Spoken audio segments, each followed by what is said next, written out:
Good afternoon, everyone. Thank you for joining our webinar this afternoon. My name is Kamogelo Sekgone, and I'm a research assistant at the Institute for Pan-African Thought and Conversation. This webinar was organized by the Pan-African Women's Studies Unit, which is one of the subdivisions within the IPATC. Before we begin, we would like to convey our sincere apologies as some of our speakers will not be able to join us this afternoon due to unforeseen circumstances. However, we will organize another dialogue with them at a later stage. To commemorate the International Women's Day celebration, during this hour, we will be in discussion with Professor Diana Fox, as well as Dr. Irma McLaurin. Professor Fox is currently the director of the Institute for Gender and Development Studies, regional coordinating officer, and she's based at the University of West Indies in Jamaica. She is a professor of cultural anthropology at Bridgewater State College, where she also coordinates the Women and Gender Studies program. Professor Fox is the founder and executive editor, of the online open access journal of International Women's Studies, and she has conducted extensive fieldwork in rural Jamaica, involving graduate and undergraduate students in her research. She was a Fulbright scholar in both Jamaica and Trinidad and Tobago in 2005, where she was affiliated with the Center for Gender and Development Studies. She has recently been awarded a senior Fulbright specialist grant to return to Jamaica. Professor Fox's specializations and areas of publication include women's international human rights, the cultural construction of gender, and the anthropology of activism and development. Professor Fox, thank you so much for joining us this afternoon. You may speak. You have about 15 minutes. And the floor is yours.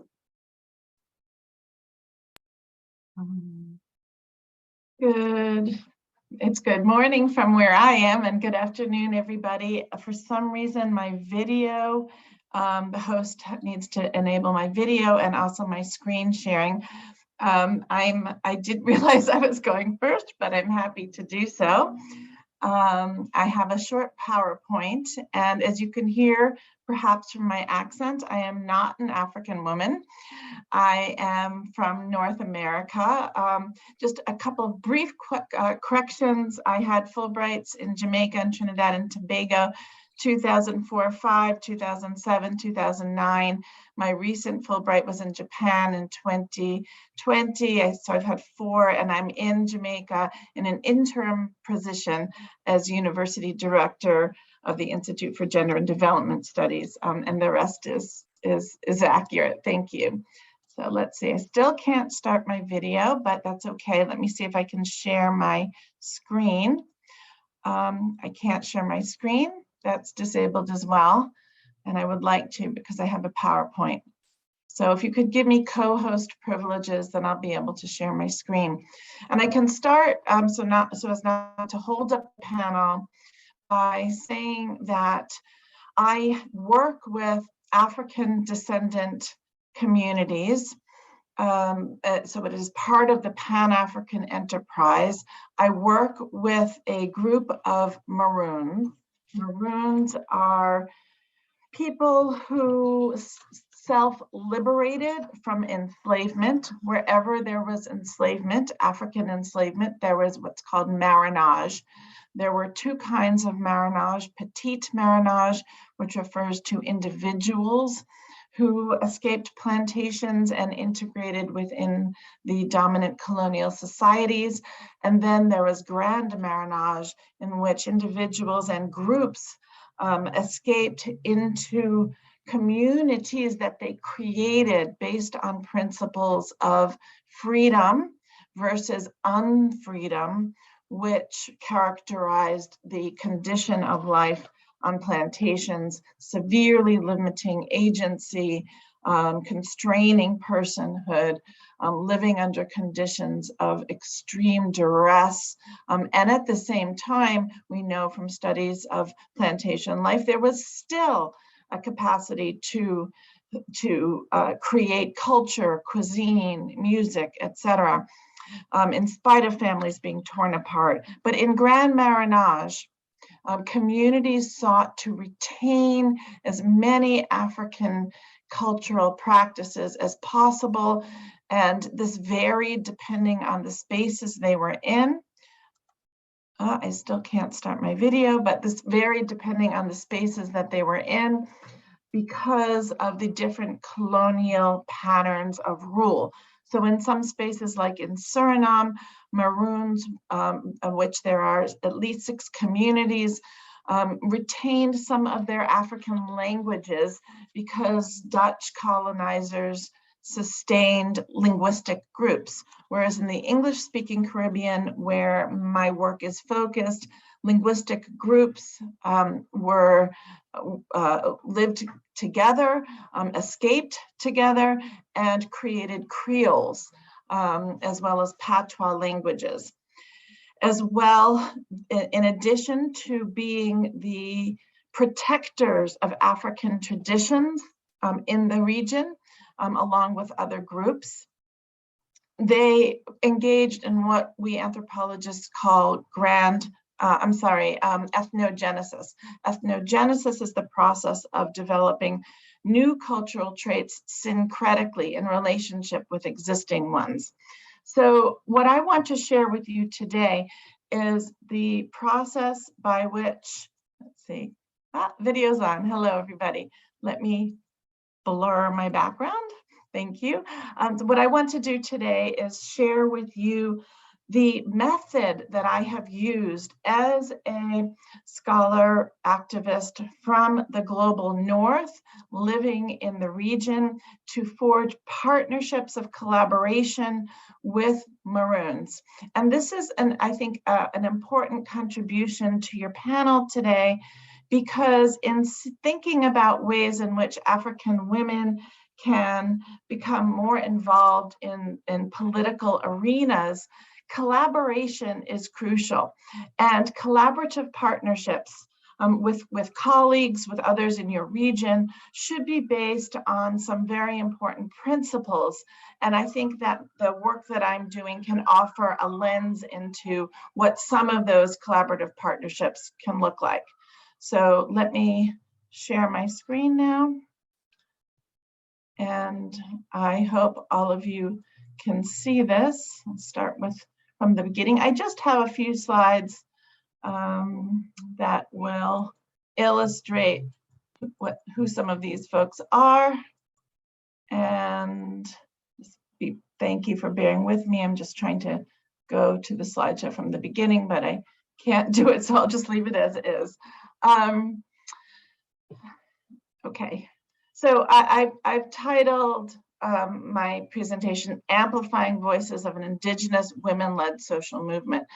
This social movement, this collective organizing of women from 3 different countries in the Caribbean, Jamaica, Trinidad and Tobago, Suriname, has blossomed into a movement that involves at least 14 countries, including members from Sierra Leone, because some of the self-liberated slaves made their way back to Sierra Leone to establish Grand Marinage communities.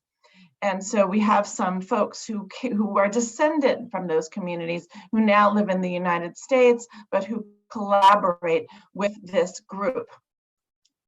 So here's a rather packed slide, but this slide emphasizes what my method is, which is called decolonial feminist partnerships. It's a decolonial feminist partnership because it works to undo and reformulate the relationships of power that were created by early colonial anthropologists. Anthropology was forged in the colonial era. The first anthropologists were colonial administrators who were men, and over time that has transformed dramatically, although there are still remnants of colonialism in the discipline. And when I became an anthropologist over 30 years ago, it was my intention to try to transform the dynamics of power that were forged in those founding years.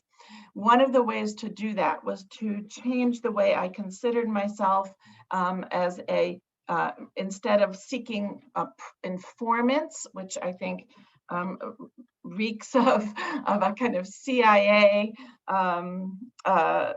very surveillance-oriented approach to gathering data, to one of partnerships and collaborations rooted in the idea of feminist sisterhood.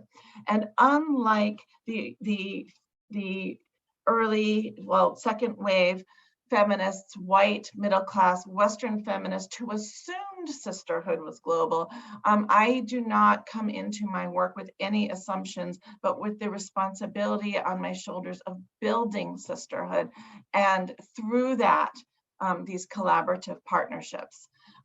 And one way that I do that is to also not enter into communities with a top-down approach, seeking to do research around topics that are of interest intellectually to me, but to identify who the social movement actors are and to offer my support as a scholar activist in working together for liberatory social change.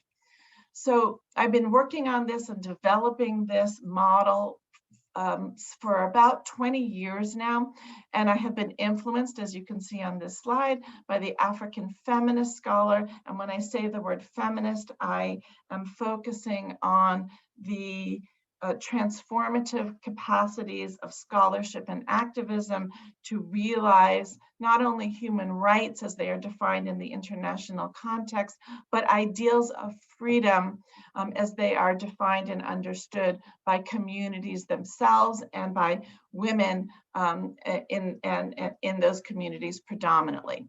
So partner, and this is a quote from, excuse me if I mispronounce her name, Nzegwu, who says that the term partner defines a relationship in which two or more groups of people who may occupy different sociocultural classes have chosen to work collaboratively in a communal effort to attain a common goal.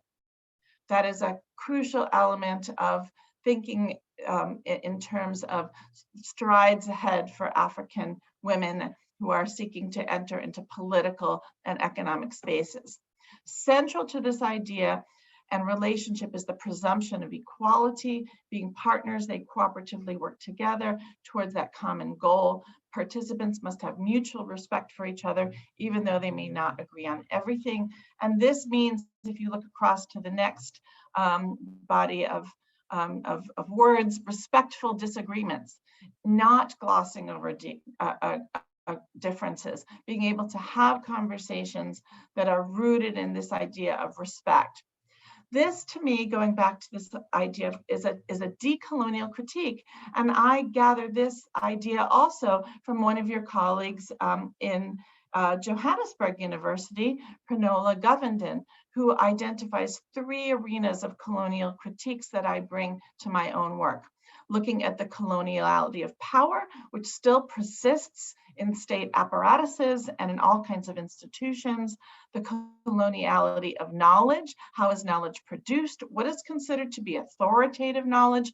This often has roots in methodologies that derive from positivism and other male-centered approaches that privilege Western-based knowledge collection.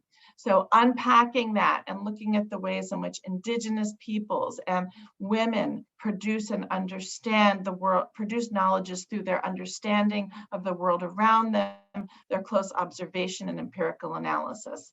And 3, the coloniality of being. What does it mean to be a person, not a consumer alone, not a somebody who is positioned and defined only by their career, but someone who is a whole, full human being with emotions, with multiple roles, and with a complex inner world. These are decolonial critiques that I bring to my work. Decolonial feminist partnerships, from my standpoint, as a Jewish, white, global North scholar working in these spaces, is the ethical responsibility on my part and the part of others. You do not have to be a global North white feminist scholar to enact these kinds of partnerships that are predicated on all of these ideals that Nzegwu has outlined. But from my standpoint, in my work, my goal is to harness the power of my position to secure visibility and opportunities for the liberatory agendas of Indigenous girls and women.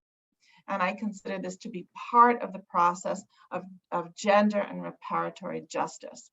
This involves being aware of emotions that are involved in our interactions, building caring relationships, interpersonal dynamics as a foundation for political action, and all of these other ideas that I've outlined.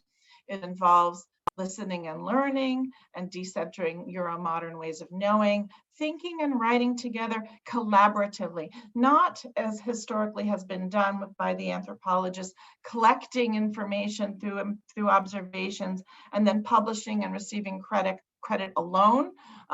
Our process is extremely collaborative, back and forth, co-authorship, grant writing together, co-editing, engaging that respectful disagreement, engaging in ongoing self-reflexivity and reflexivity and evaluation, and thinking about mutual reciprocity.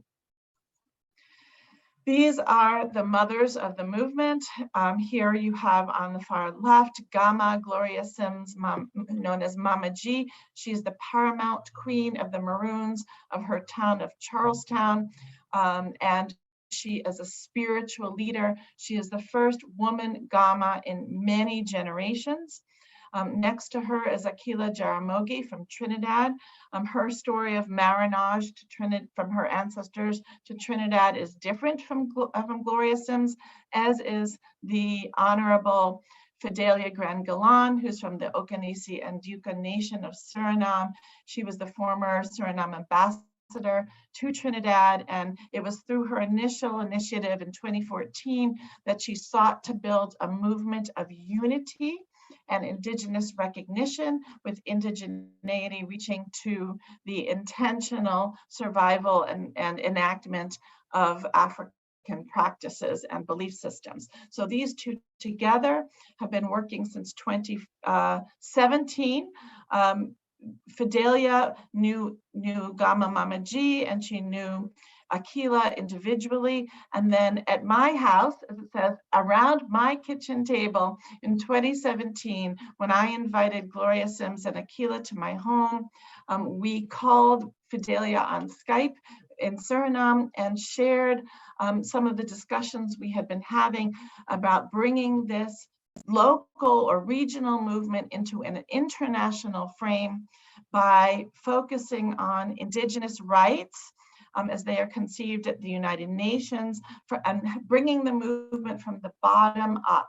So the quest to be recognized as Indigenous, with indigeneity reaching to African intentional practices, is part of the social movement. There's daily grassroots work that happens in communities, and this is equally important. But by being recognized as Indigenous peoples, this group of African descendant women will have access to the international human rights instruments that will offer them redress, reparation, and even grant opportunities for education and economic development and political leadership training within their communities.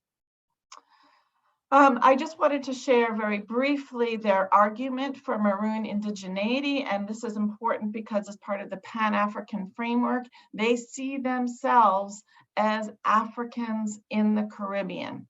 And there are 4 criteria for indigeneity, even though the number 1 says self-identification as Indigenous peoples. This is coming from the United Nations, but in addition to that self-identification, they have to show distinct culture, common history, and occupation of ancestral lands, and connect a special spiritual connection to the lands they occupy.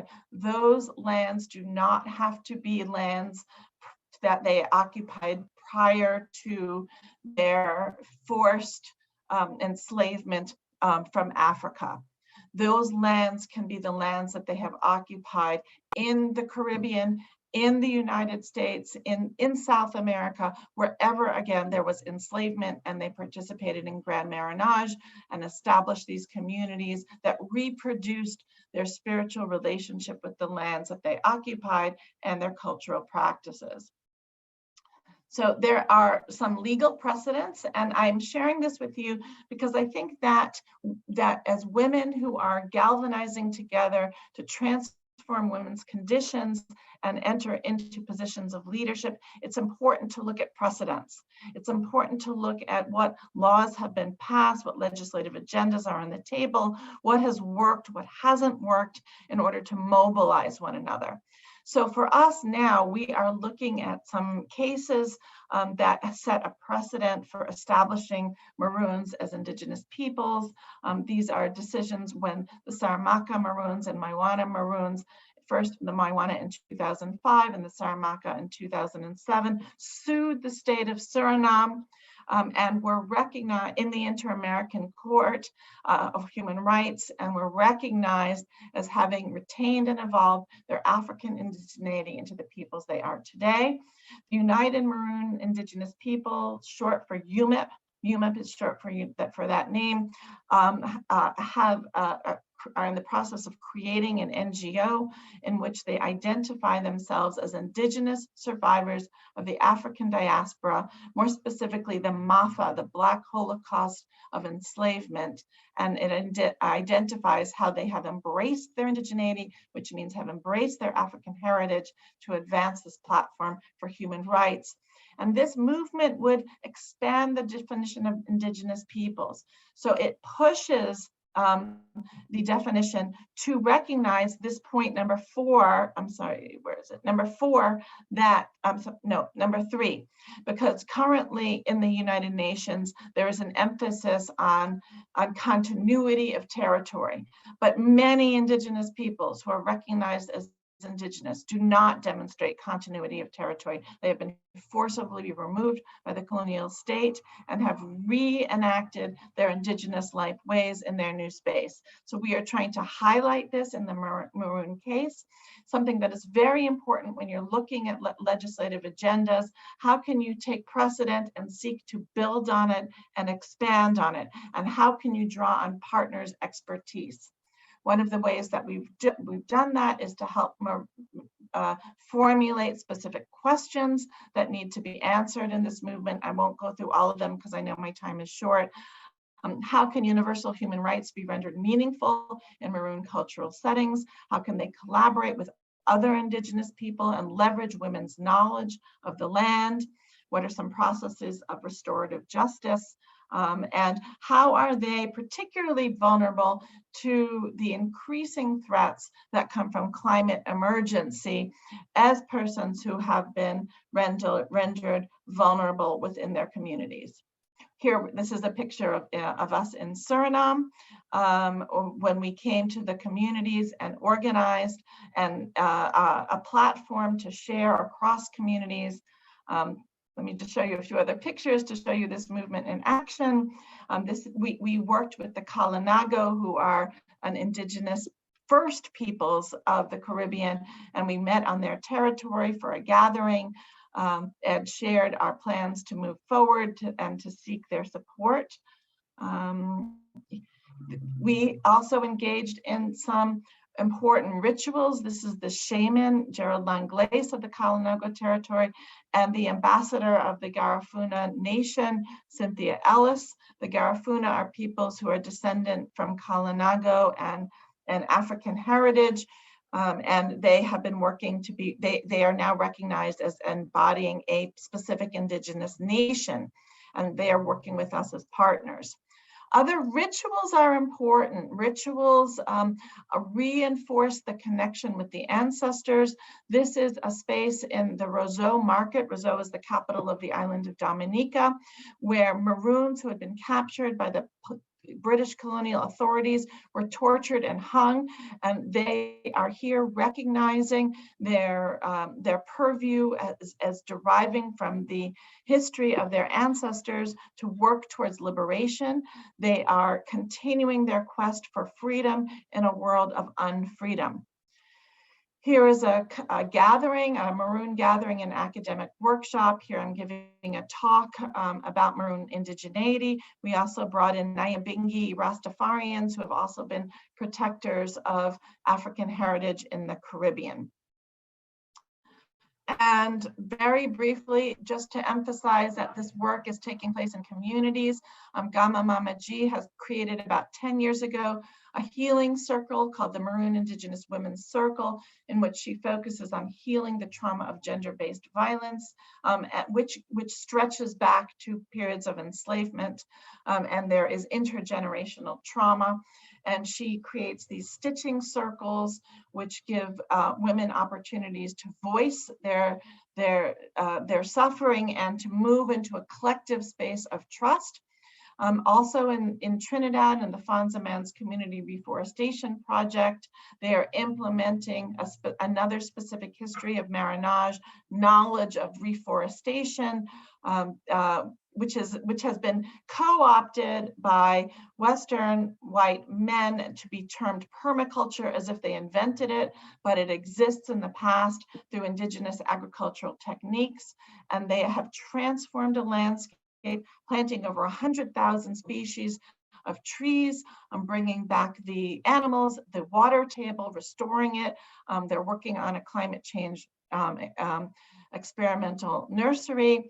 On the land, there are shrines to their Orisha deities because this continual recognition of their spiritual ancestry is crucial for sustaining their connection to their indigeneity. And Cynthia Ellis also enacts healing through online platforms through a process called Healing the Indigenous and African Way. I'm going to skip over some of this. This is just the charter for the Indigenous Women's Circle, and conclude by saying, sharing the quote of Coretta Scott King, the late Martin Luther King's wife, who truly recognized that struggle is a never-ending process. Freedom is never really won. You earn it and win it in every generation. This is a guiding mantra of my own, so as not to be discouraged. It's important in doing this work to find mottos, to find places you can enter into that reinforce your commitment to activism and self-care, because it is never-ending work. There are always forces of unfreedom, of corporate domination and control, of androcentrism, male dominance, of white supremacy and other constraining, interlocking systems of oppression that continually need to be fought against. Therefore, my recommendations based on my work, so coming out of this work, there are broader recommendations, and that is something I would like to leave the audience with. As you organize together, as you build collaborative partnerships, what are the outcomes that you want to see? I want to see outcomes for policymakers that bring Indigenous knowledges into legislative agendas that recognize that these have sustained communities for centuries. I want educators to explore ways to decolonize the curricula and include ways in which knowledge have been crafted through intentional ways of knowing that challenge the existing still coloniality of knowledge and anti-nature methodologies that look at nature as a resource rather than interconnected web of life on our living earth. And finally, I urge qualitative researchers to draw on these participatory models of feminist collaborative partnerships that deepen community, academic, and if you're in a political space or a space of entrepreneurship, they can deepen your relationships no matter what spaces you are in. I know I went through this very quickly and I took up a bunch of time, but I do hope that, and I'm happy to share this with you, that you can think of it, of what I'm doing in my space through the lens of what you're doing in your space, and adapt it to make it meaningful for your objectives and the objectives of those that you're working with. Thank you for the opportunity to speak and share with you today. Thank you so much, Professor Fox. Thank you for this insightful presentation that you've given us, and apologies for butchering your bio.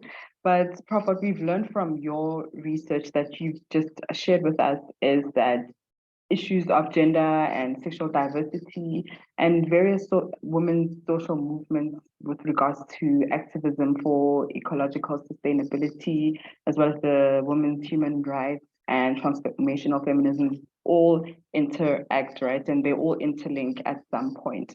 And I like what you said about how freedom is not guaranteed, right? It's not something that it's not a destination that you reach indefinitely. You earn it and win it in every generation.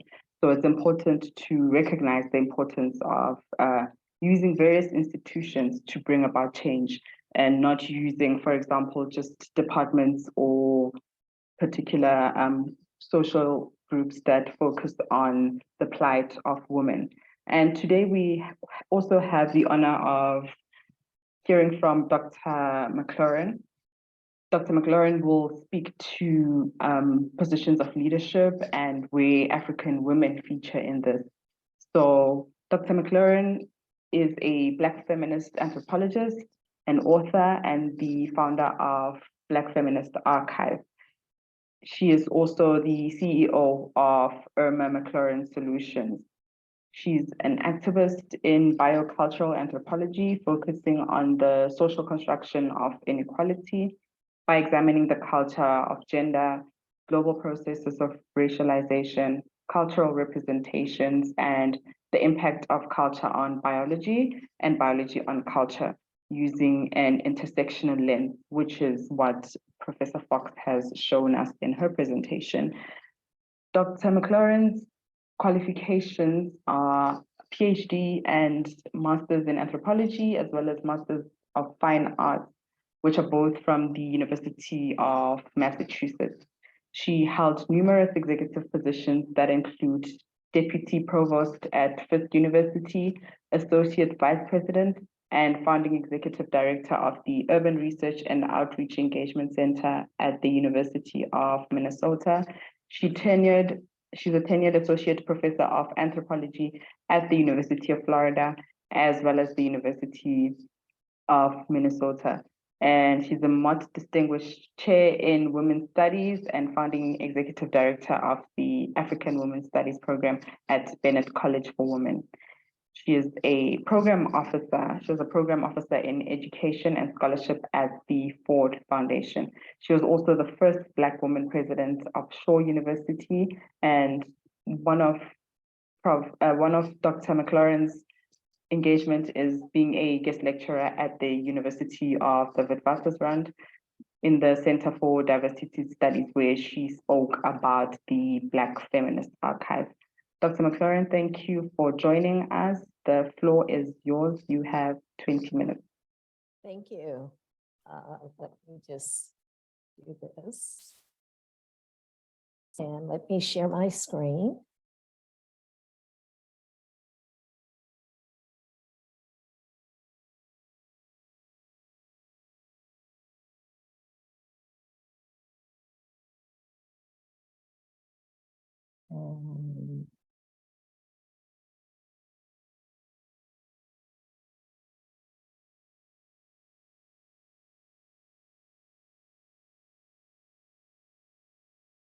Give me just a second. I'm just starting from the beginning.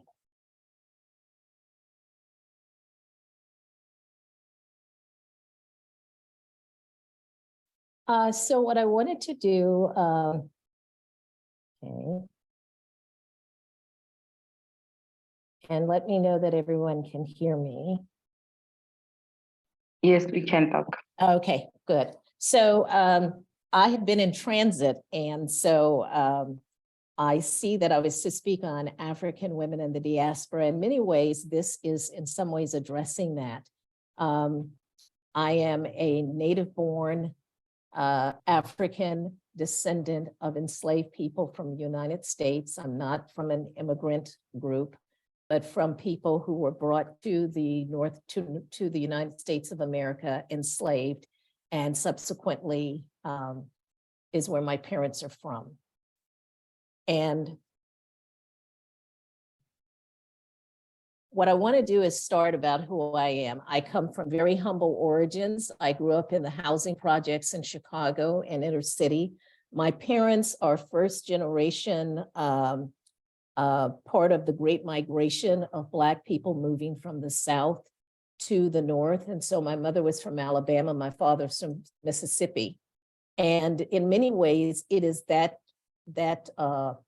experience that gives rise to my poetry. I started writing when I was 8.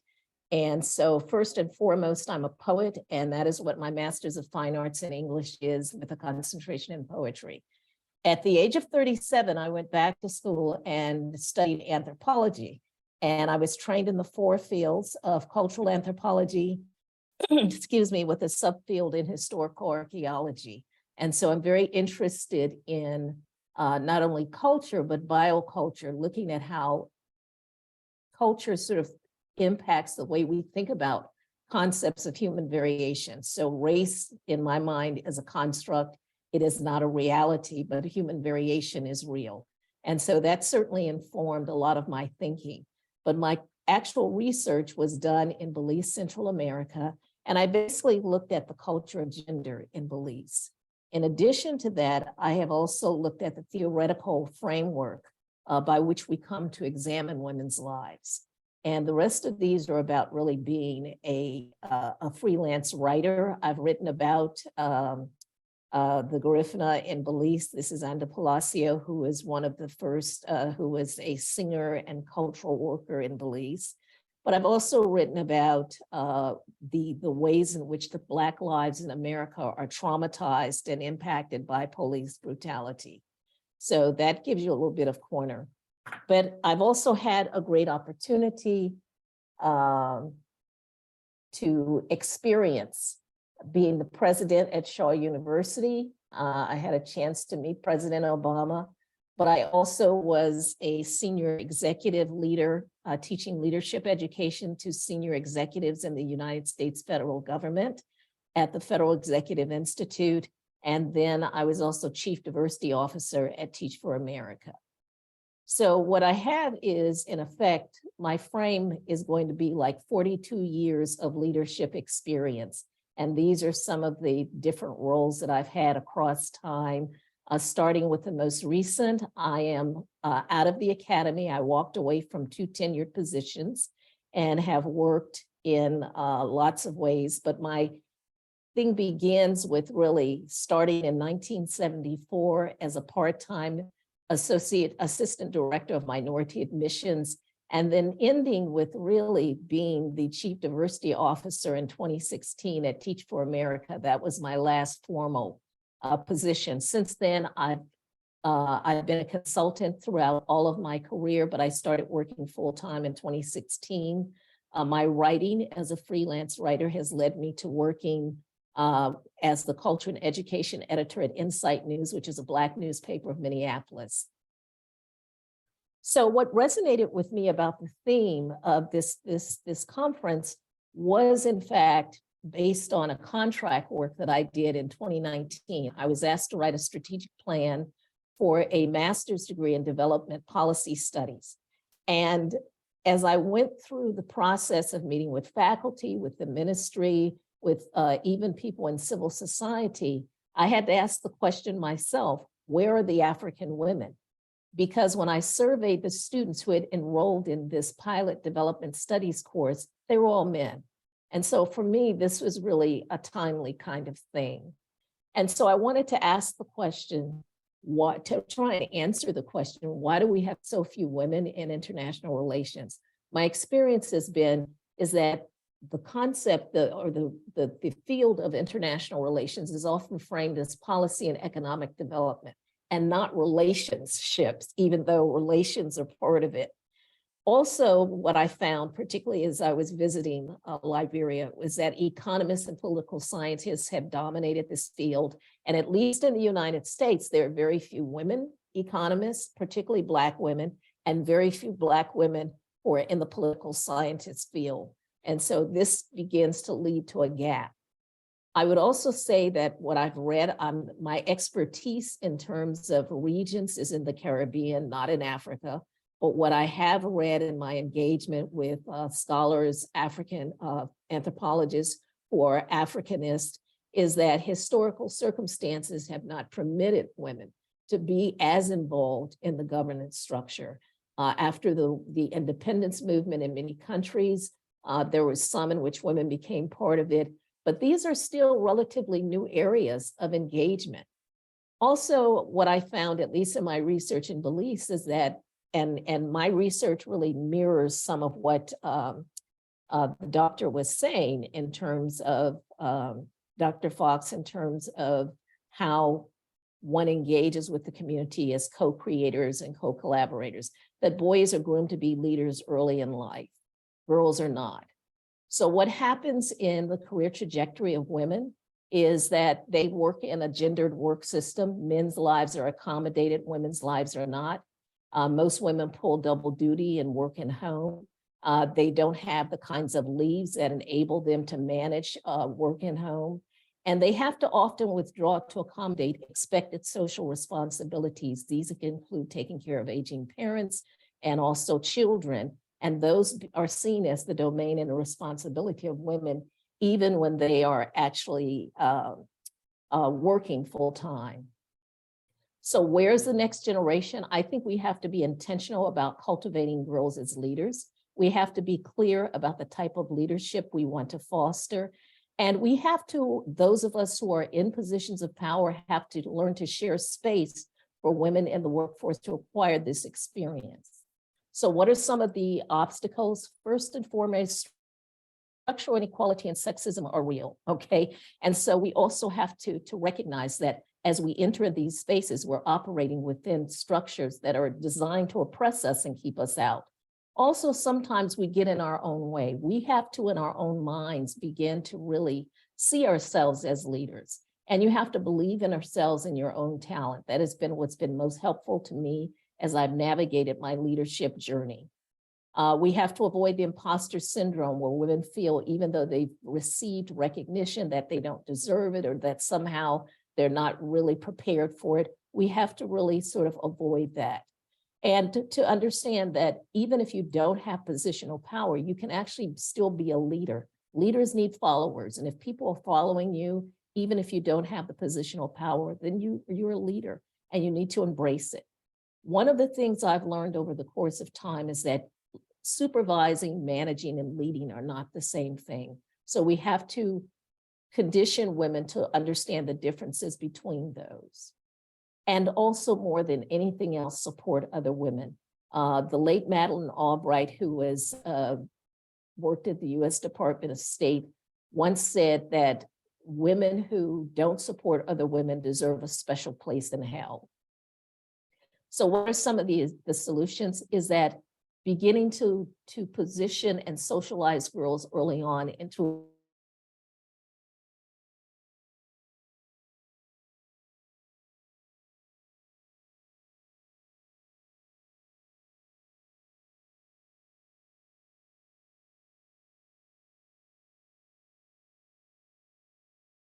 her battery died, so she's just plugging it in right now, and plugging her laptop in. Sorry about that. No problem. Thank you, Prof. Colleagues, if you have any questions, please, you may type them in the chat box, or you may use the Q&A feature at the bottom of your screen, or you may raise your hands and then we will allow you to pose your questions to the speakers. She has 2 more slides, so we can start the Q&A, and then once it starts again, she can just jump in and finish those slides if that's okay. All right. She had to log out, and I guess she'll come back in. Okay. All right. So Prof, I have, I think, 2 questions for you, but I'll start with the first one, which caught my attention. You spoke about respectful disagreement. So how do you reach mutual understanding when you are in this position? Obviously, understanding your positionality and your standpoint, and also understanding their standpoint. Do you have a mediator of some sort, or how do you go about that? Well, I think the approach varies depending on, oh, here's Irma, she's back. Yeah. So can we, it's a great question. So let me hold on to it and let Irma finish, and then we'll jump back in. No problem. Okay, and my apologies. So what I wanted to do was, the question that was posed as a theme is, where are the African women leaders, and how do we make sure that there are going to be some in the future? Is one of my solutions is that we have to begin to condition women, girls, to adopt a leadership model. What does that look like? And the one that I've embraced, and that comes from my experience at the Federal Executive Institute, is the one of transformational leadership. And I'll tell you why it appeals to me, because it really is about being a visionary, that transformational leaders, one, have idealized influence. That is, that they are the people who walk the talk. They don't just talk about it, but they're actually doing it. And they serve as role models. In addition to that, leadership is about being inspiring. And when I'm coaching women in particular, I try to tell them it is not about getting the work done. That's what managers do. Supervisors are designed to make sure people get the work done. Managers oversee supervisors to make sure that things are all coordinated. But leaders are not necessarily about doing the work. They're about having the vision that helps people and facilitates people wanting to get that work done. So you don't have to be an expert in something to be a leader, but what you have to be is an expert at relationships. And some of what Diana talked about was, it's the relationships that she's been building that has made her research so powerful. So that's part of it. The other thing of transformational leadership, which I like, and I use this a lot in terms of my diversity, equity, and inclusion work, individualized consideration. There is a belief in the professional leadership world that we treat everybody the same. Not possible, because people are individuals. And what I like about this leadership model is that it accommodates this idea of individualized consideration, that you are really concerned about what are the individual needs of your followers and the people who work with you or as collaborators, as opposed to thinking that if you do one thing, it's going to work for everybody. That is really, really crucial. And I found that it has given me a way in which to talk to whites about their behavior in relationship to non-whites. Pardon? And the final is intellectual stimulation. It's not enough about the work. You want to inspire people to go on and read beyond, to begin to get expertise and other kinds of qualities beyond just some job. So this is the model of leadership that I use. The other thing is that you have to create your own and follow your own mantra. Diana talked about hers. Mine is change minds, change hearts, change behavior to achieve transformation. And what I really mean by that is that you really have to work on people's knowledge base, and you have to sort of begin to give them the information so that they have the data, the tools to begin to think about stuff. Once you do that, it's going to begin to filter into their hearts, right? And that is going to then be reflected in how they treat people, in their behavior. And as we put all of those three things together, we can truly achieve transformation and build great leaders. And finally, we have to be kind to ourselves. We are very good at diagnosing what are the problems, but we also have to realize is that when we're doing those diagnoses, we're operating within a social framework, a structure of inequality and oppression, in which racism and sexism are part of the process, classism, caste, these are all ways in which women often are excluded. And so we have to be kind to ourselves and to each other. So this is something that I remind myself of. Practice every day self-care, self-love, and self-preservation. And that will lead us to developing great leaders for today and tomorrow. Thank you. And I will stop sharing.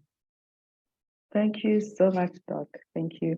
So before you, well, while you were disconnected, but before you joined again, I'd asked Prof. Fox a question. I was asking about how she reaches mutual understanding where she and the people within the community reach that point where they have a respectful disagreement. Do they have instances where they have a mediator? So what sort of approach does she use? So that's what she was about to answer. So she will And my answer work that. is, yes, and Mhm. I can also speak to it All from right. my experience as well. So I'll let her begin. Okay. Thank you, Irma, for that inspiring presentation as well. We have certain areas definitely of overlap. And one of the points that you made is about context, and so I need to respond to that question by emphasizing that in order to think through how disagreements are addressed, we have to understand the context of specific disagreements. So disagreements can occur in all forms. They can be about approaches to next steps. They can be about how outreach is managed. They can be about how the priorities in organizing. There are all kinds of things, and they can be about other things. They can be about simple things like, when do we eat? Because some people are getting hungry and some people are tired, and so so each disagreement has its own form of response, but there are persons who are participating in the movement who actually have been trained in mediation. And so there have been instances, I'm thinking of one in particular where I had a disturbing disagreement with someone who I felt didn't take safety into consideration. And I often have traveled with my daughter. So that's one of the things that I've had to insist upon. I was a single mother for a while, and when my daughter was young, and so I had to bring her in many of the spaces, and that meant that I had to ask for consideration for a child. And so there, and even sometimes when asking for that consideration, sometimes it wasn't taken into account. And there was one particular time where I personally felt disrespected. And so we did bring in a mediator who helped us to interpret what each of us had assumed the other understood. So oftentimes there are assumptions that are not made explicit. And as part of that process, when we begin, we remind ourselves of our values. In any situation, we remind ourselves that we care for one another. We remind ourselves that our disagreement isn't to hurt one another, and that if people were hurt, then it was inadvertent. We remind ourselves that we have an ultimate goal that we need to come back to. And so how we work toward that will vary. Sometimes it does involve others as mediators. Sometimes it involves others who are helping to explain different standpoints. There have been times when I've misinterpreted people and felt that that priorities as we've laid them out were not being executed, or people weren't taking on the responsibilities that they said they were going to take on. And then we have to sit down and find a way to express our discomfort, our understanding of what's going on. Sometimes we can carry things with us that don't appear to be disagreements, but that they build. And so we have to try to find ways not to let that happen, but when it does happen, to say, this is how I've been feeling. And sometimes it means reaching out to a particular individual that's a member of the group and saying, I'm feeling this way. How do you suggest that I share this with the rest of the group. So there's all kinds of different strategies that we use, but I think it's very important to keep in the front of our minds that we have an ultimate goal, which is transformation of these systems of oppression and recognition of different knowledge systems and acquisition of the opportunities to be able to create flourishing communities. That and our ideals of self-respect, listening, and care for one another, love for one another, those have to be reiterated. And even you can have disagreements and feel tension with people even when those are present, but we have never had a disagreement that has led to a breach of our understood contract where we have to no longer work together. So I think that is important to say. There have been people who have chosen to take different pathways, who have said the way this movement is organizing is not how I want to continue to be part of it. And so I'm going to go off in my own direction. And that is also very typical of social movement organizing, that movements break into different factions and move apart. So that's the short answer of how that unfolds. Can I just say briefly? You can jump in. And just very briefly, because many of the things that Dr. Diana talked about are also what you find in leadership positions, is that you're going to have conflict, you're going to have different ways and different approaches. So in the context of leadership, one is that I'm actually certified in conflict management, not conflict resolution, because there's a difference. Managing the conflict before it needs to be resolved is key. And one of the things that we often use when we're doing leadership education is to have people go through a 360 evaluation. And that means they do sort of a self-reflection of who they think they are as a leader. There's some people who work under them, give feedback in terms of presenting information. Their supervisor gives feedback, and then they have peers give feedback. And so it's considered a 360 perspective on how they're functioning as leaders. And there can be some surprises, but part of what that does is to make people aware. We talk about people having, basically being self-aware about who they are, not just internally, but also how their behavior impacts others, particularly if they're a leader. So I think there are a lot of parallels in that the information from one area can actually cross over and inform the other. All right, thank you so much for that, Doc. We have a question from Lerato Tsebe, and she has her hand raised. Lerato, would you like to ask your question? Yeah, this is actually for both the professors. Thank you. I just wanted to ask, how do you decolonize a curriculum? What are the more tangible steps that you take to be able to do so? And what is its intended point of destination? I'll start if you don't mind, Diana. I believe that my book, Black Feminist Anthropology, Theory, Politics, Praxis, and Poetics, was intentionally conceptualized as an intervention and a disruption to traditional feminist anthropology materials. And so first, what I did was to ensure that those speaking were people who had an alternative point of view. And the question that I asked them was to bring their own personal experience into how they talked about the anthropology they had chosen to do. So when you're decolonizing the curriculum, you're introducing new voices, you're moving away from the established canon, you're trying to expose people to something that they haven't been exposed to before, and you're also opening it up for alternative interpretations and views, even of the traditional canon. There has to be a space for that. Sometimes it's within the established curriculum. Sometimes I did an independent study on African-American anthropology, and instead of having it on the campus, I hosted the course, which was only open to Black students, non-white students, or students of color.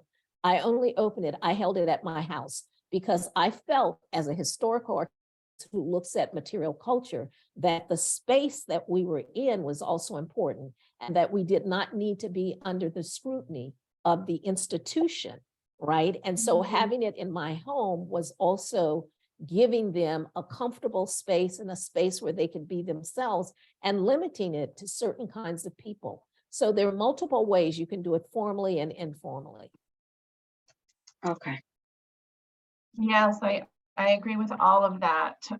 And so I'll just add a little bit, which is that in order to decolonize a curriculum, we have to look at that one of those points that I had in one of the slides about what is the coloniality of knowledge? Who have been the groups of people whose methods and knowledges have been privileged, who are present in reading lists, on syllabi? Who are the people who are invited to speak and who are considered to be experts and have expert knowledge that deserves an honorarium?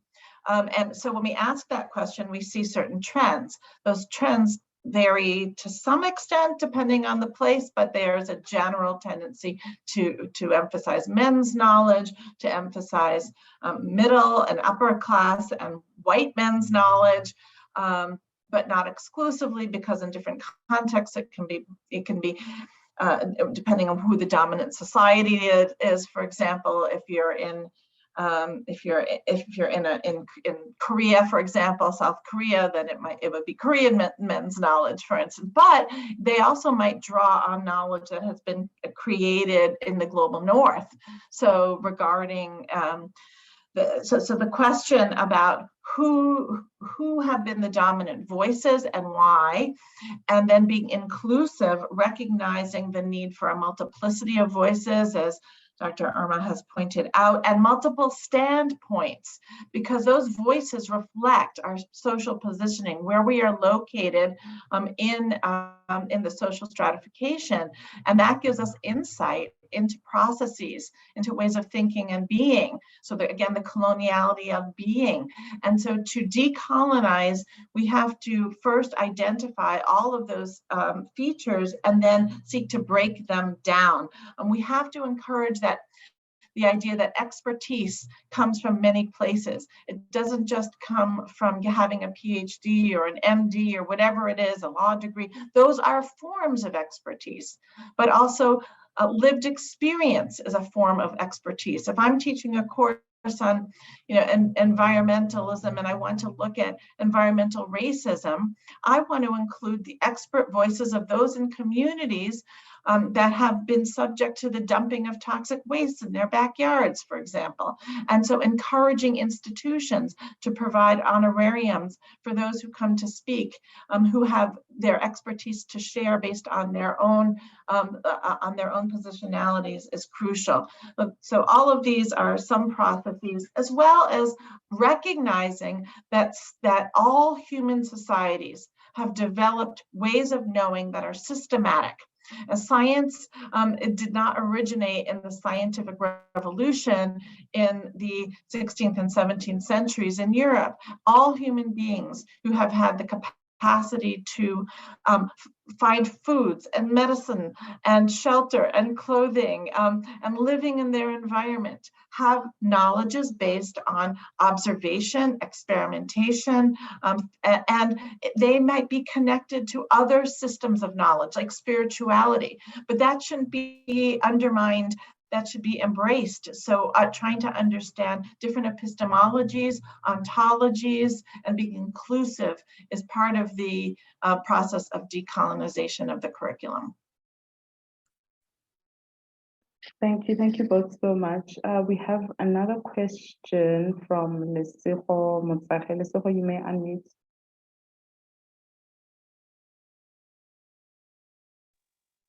Good afternoon, Prof. and Doc.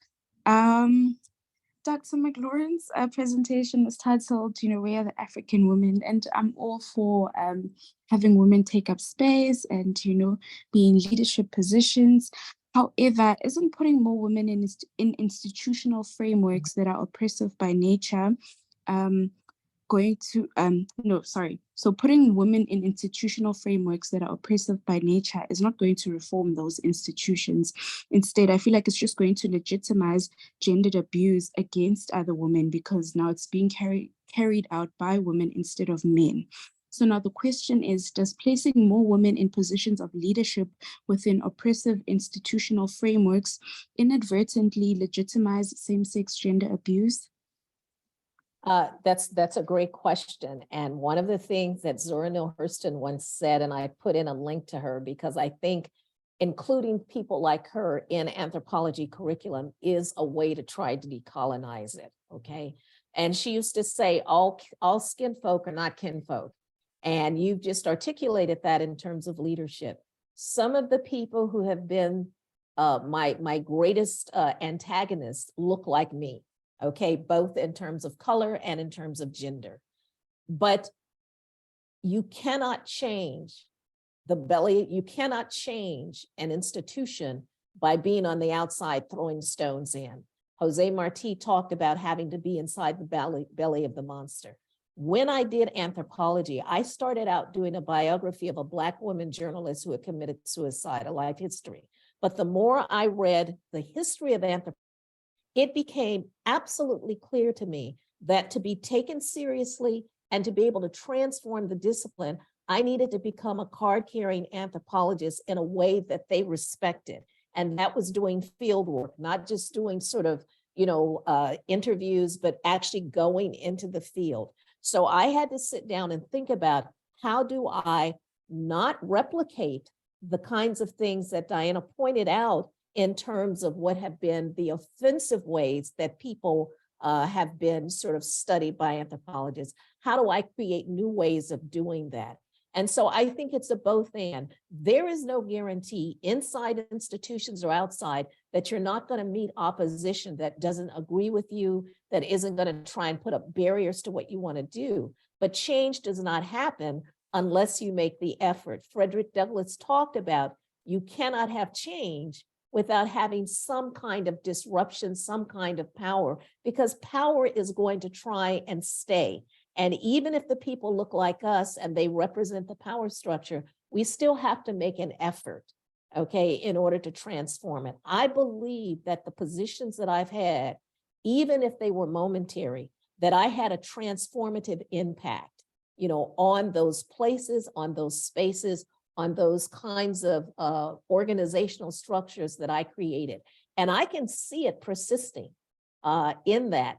And a good example is University of Minnesota. I was a founding executive director, and the person who was my community coordinator was a young woman who was a community organizer. She came from that. Even when I left the institution, I encouraged her to continue to go back and get her master's degree. And she finally did. And she is now the executive director of that program, which is now 13 years old. So I made sure that it had an infrastructure. I supported her. And the first thing I did when I heard she had been selected was to call her up and say, what can I do to help you? That is one change, but I believe that she is the only executive director of a university research center who does not have a PhD and who is not a faculty. That is transformative. Yeah, and all of that. And I also want to just add something to that, which is there was a time in my life where I didn't know whether I would enter into academia. And I actually wanted to be an organic homesteader farmer. And I lived on a farm in Washington State. And then I had what seems to be a very now naive realization, but it was an aha moment for me, which is when I realized that this farm was, even though people were doing wonderful things on it, was also the product of a system of private property. That was a system of buying and owning land. That idea that goes back to Adam Smith, right? And even who first really articulated the notion of buying and owning land, which is very alien to many cultures of the earth. And also that that ownership of land was situated within a legal system that is both racist and misogynist, and perpetuates, ownership by certain groups of people, and makes it very, very hard for others to own the land. And that was land that was originally indigenous land, right? So that was dispossessed.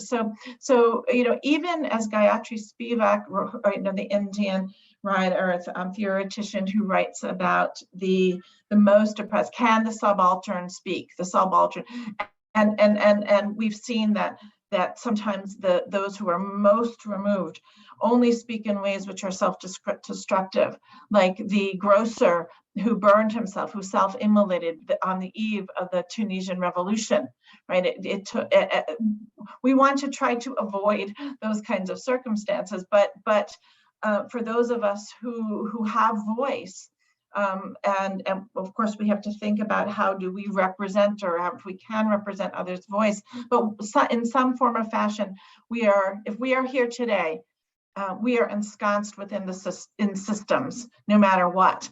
That's right. The indigenous peoples I work with and indigenous peoples globally have tried to decolonize the United Nations by working to create the UN Declaration on the Rights of Indigenous Peoples and creating the Permanent Forum on Indigenous Peoples issues. They come to the United Nations, where I've been with them on a number of occasions, and yes, they have to speak within the 3 minutes allotted, and there's a system of parliamentary organization that reproduces some colonial systems, but they are in the space, and they can start their talks by an offering to the ancestors, by singing a song. They can, and ultimately pushing the boundaries of that space to fight for land back, which is what they're doing for all of those lands, unceded lands in these ongoing colonial spaces. So that what's key in this process is that element of self-reflexivity, because you are right that it is completely possible, and many do get into these institutions, and then they internalize the power dynamics, and they replicate them, and they're not even fully aware of how they're doing that. That's hegemony, that's interpellation, the process in which ideologies become part of us, as Althusser pointed out, and Gramsci pointed out. So we have to be continually self-reflexive about our own behaviors, our own leadership processes, to ensure that they're inclusive, that we're doing that listening, that we engage in these respectful dialogues, and that we think about ways to undo the ways in which power is reproduced within those institutions. Thank you so much, Prof, for that response, and Doc as well. There's a lot that we have to think about when looking at that. And I think another question that I would like to pose to both of you is looking at the various feminisms and different movements that have come up in efforts to alleviate the plight of women and even decolonization. What are the points of difference and similarity in the different feminist movements in the diaspora and in Africa? Have you noticed any differences, or are they mostly similar? What I would say is that what is similar to them is that women are at the center. You just got muted, Irma. Sorry, as Dr. Diana pointed out, it is the centrality of women. It is really recognizing them as knowledge carriers, the respect for what they bring to the table. But I think that, part of why we see so many different kinds of ways of approaching to feminism is that it's situational. People have to look at what are the conditions in their own country, in their own culture, in their own religion, to then be able to talk about what is going to work. In some areas, environmental justice is much more significant than saying the right to vote, right? Because they're grounded to the land, and what happens to the environment has a direct impact on their ability to sustain themselves. For Black folks, it was about citizenship and the right to vote. And we were less connected to the land because we didn't own the land. You know, we worked it, but we didn't own it. So we have a different kind of relationship to the land historically than, say, Indigenous people. And so what we've chosen to focus on is trying to, make the laws and the rules that have been politicized, work for us. Everybody has their way. I think what we can do is to support each other, in that. So I align myself with Indigenous women. I coach Indigenous women. I give them support in whatever way I can and try and share the knowledge that I've learned in my own struggle as a Black feminist, a Black American feminist. And also I've learned from them. And what was interesting, I did some talks in Taiwan with Indigenous women. And what was very interesting is that we were talking about recovery from natural disaster. And when I was president at Shaw, we had a natural disaster. And what was interesting is that the translator said that as we were talking, they almost didn't have to translate as much because we kind of understood what each other was talking about. So we can reach across even language barriers as women because there's a way in which we approach sort of how we connect to people, how we connect to our families, how we connect to our communities, that we can see in how people are engaging with each other. That is, if you want to call it universal, is universal. Yes, absolutely. The context, the pressures that people are facing within their own spaces has given rise to all these different varieties of feminisms.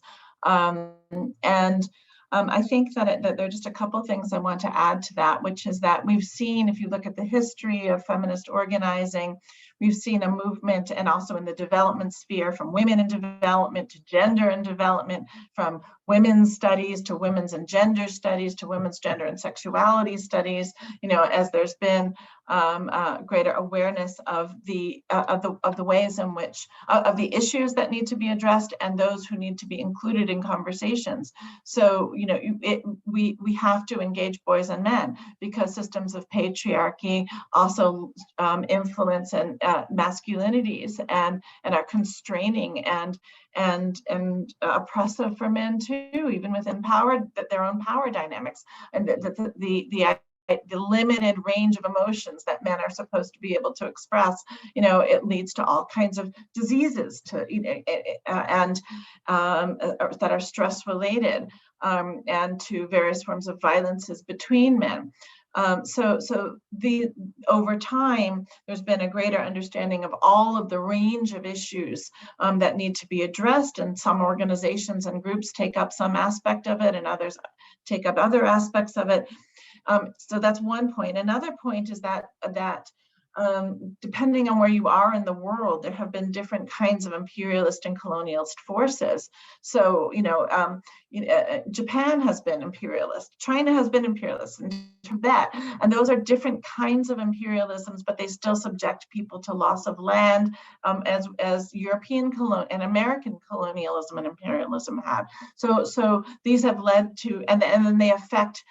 They have gendered implications. They affect men and women and non-binary people in different kinds of ways, depending upon their historical and contemporary ideologies of gender and how those are deployed in behavioral practices. So all of those are context related. So we have to look at the ways in which broad systems are introduced and affect specific groups in different kinds of ways. But as Irma said, those shouldn't be obstacles to organizing transnationally across our differences. But sometimes it is an absolute obligation on the part of, if we're working transnationally, to remind one another of those limitations. And I'll give you one brief example. I've been working on maintaining anonymity, but I've been working with a scholar transnationally on a collaborative research and publication project And she is located in a precarious global space where under an authoritarian surveillance state.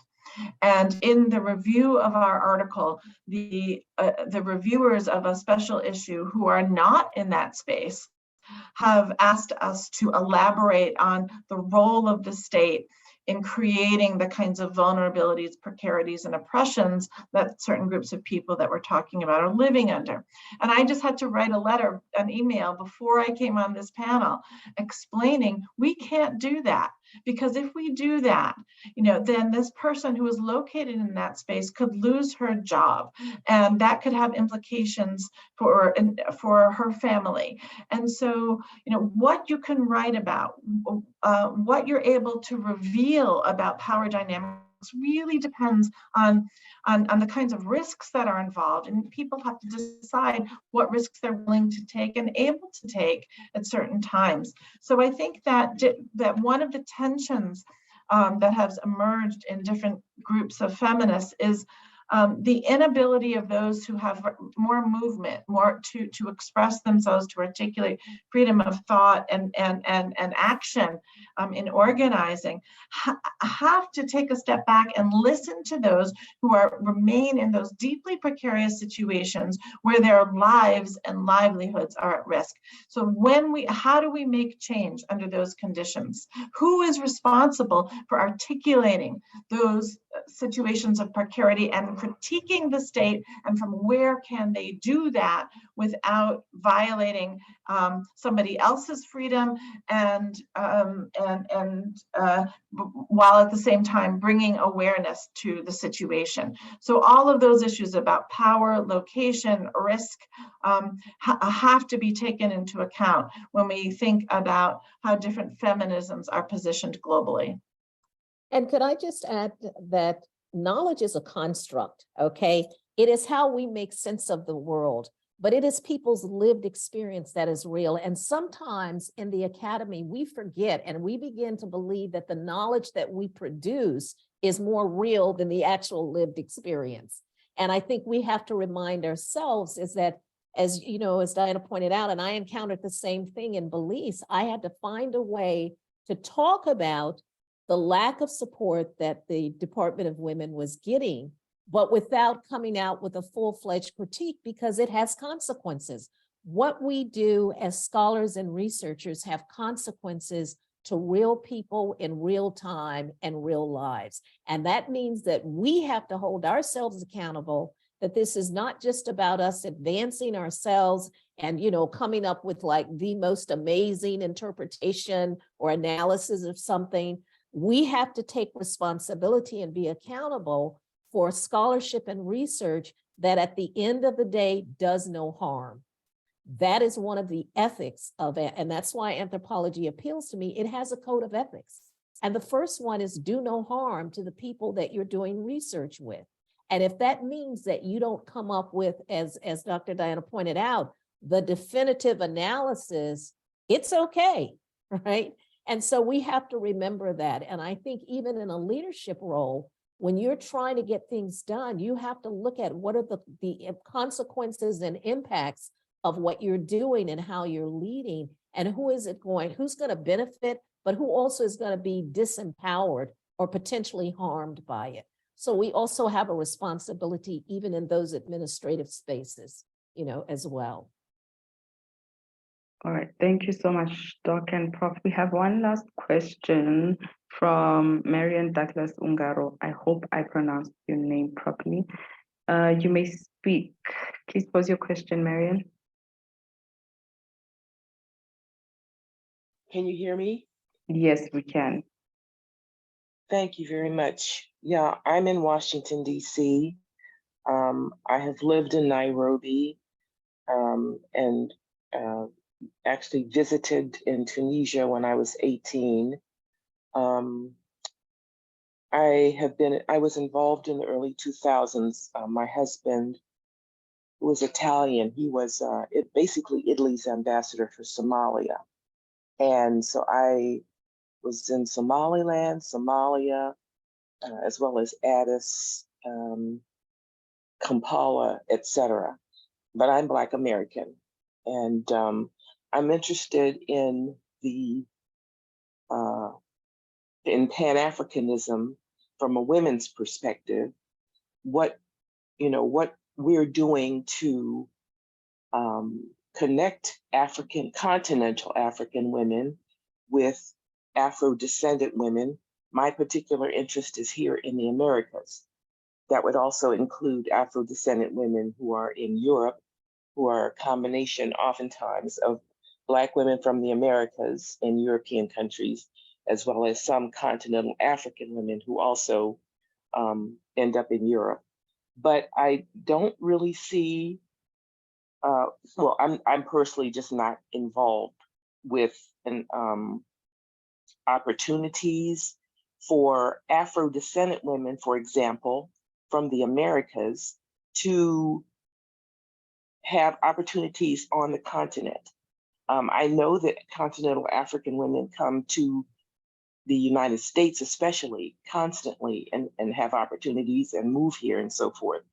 But I don't see, I don't know of any particular structure. I've been to the African Union, and I don't want to take up too much time.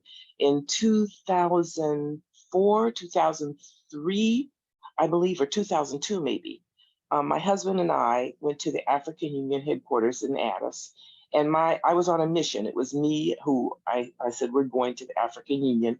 And I asked them, I said, what are you doing? What are the programs?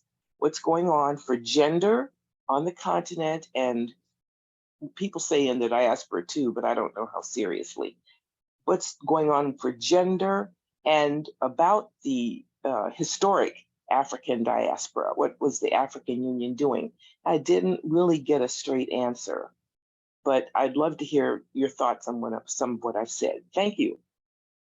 Thank you for that question. I'm not an Africanist in terms of my area specialty, but I can tell you what I observed. I believe that there was a lot more collaboration back in the 90s and early 2000s, the decade of women, and some of the follow-up for that, the World Conference on Racism. People came together. The resources to get from the United States to Africa, if you are not an academic, if you are not a professional, are extremely limited. It's very expensive and costly. I believe that people were brought together during in Ghana a couple of years ago. A lot of people have gone on their own using the DNA as a way to identify those areas of the country. But the formality of where women were getting together, I was in Costa Rica, we were having some of these worldwide conferences of women. A lot of that was sponsored and hosted by the United Nations, and we've not seen that in the millennial, okay? So I think what we've been doing is trying to do it ourselves. I know that when part of my creating of the Black Feminist Archive, it is my intent to actually have a global summit and reach out to Black women across the world, the globe, who are trying to preserve an archive. And I'll talk about that a bit tomorrow in my presentation. So I think there are efforts. I just don't think that we're going to see the kinds of efforts that were clearly visible, I would say, in the 80s and 90s. We don't see that formalized as much. Well, I'd actually like to add to that, because there is one new space that just opened up. It's been working on, but has been just opened up in December. So this last decade has been the decade of people of African descent, right, at the United Nations. And one of the things that came out of that was that for the first time in December in Geneva was the first permanent forum on people of African descent. And so some of the people that I have worked with, the Maroons, attended that to introduce themselves to those who are there, and to strategize about going forward and extending the decade. Now, notice also that this was called the Permanent Forum on People of African Descent. And so one of the things that already came out of that was a push to change that word to peoples, which is very important, because that is a human rights indicator that there are groups who have shared cultural identities, and that they have cultural rights, not just individual rights. And that's one of the themes that exists in the African Charter, the idea of cultural and people's rights. And that has been one of the challenging arenas of international human rights, where rights are weighted, and often the individual rights are given precedence and greater weight over collective rights. And sometimes with respect to women, that's been both a challenge and problematic when it comes, for example, to female genital mutilation, for instance, that is championed by some as an example of cultural rights, and where African women who are pushing back on that are actually harnessing the idea of individual rights to say that it violates the rights of individual girls and young women. So there are arenas in which the discussions around these issues are taking place, and so I really urge you to look at the Permanent Forum on peoples, which I hope becomes of African descent, but also following up on what Prof. Irma said, in addition to the DNA tests of African ancestry that are bringing return has been formalized by, for example, the government of Ghana, that has created the door of return, right? There was the door of no return, which was the shipment of enslaved Africans into the Americas. That has been replaced with a door of return, where anybody of African descent can actually gain Ghanaian citizenship. That's right. Right, and so that's very important. There's one in Nigeria as well, and so I think that those are some of the things that are happening, and then there are also more local level conferences and organizing. The voices of African feminisms are increasing in multiple forms, including Islamic feminisms from North Africa.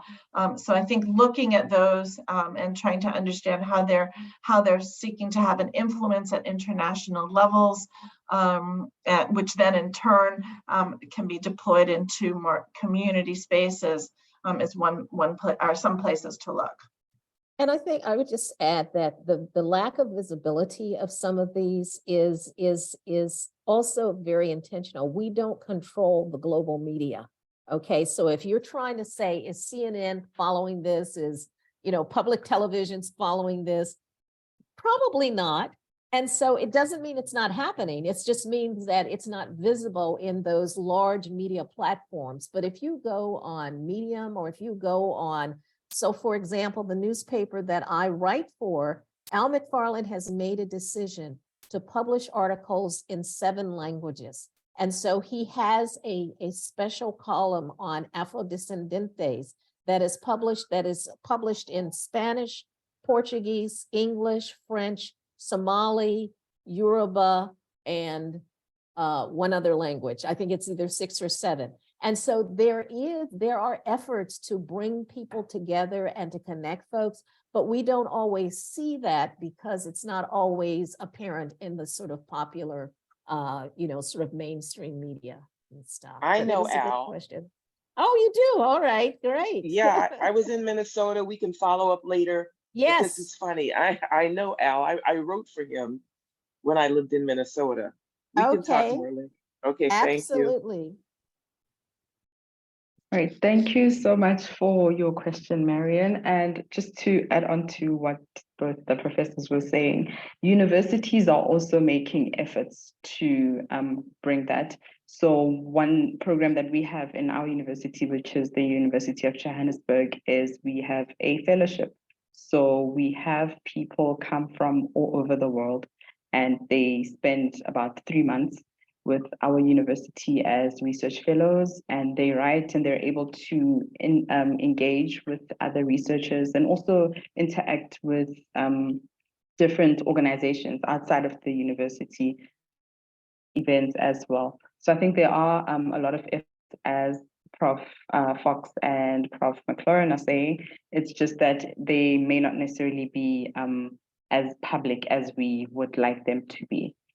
With that, thank you both so much for your presentations. I will hand over to my colleague, Helen, who will do the vote of thanks.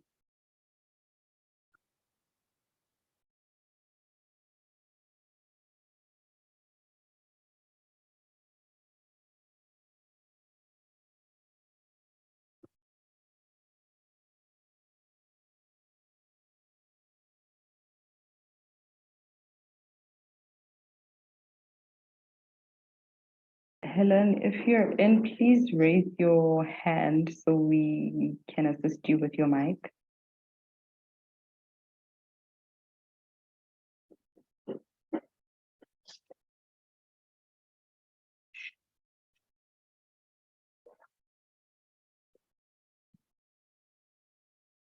Okay, all right. I suspect Helen might have a technology issue. I'm here now. Oh, you're in. All right. Thank you, Helen.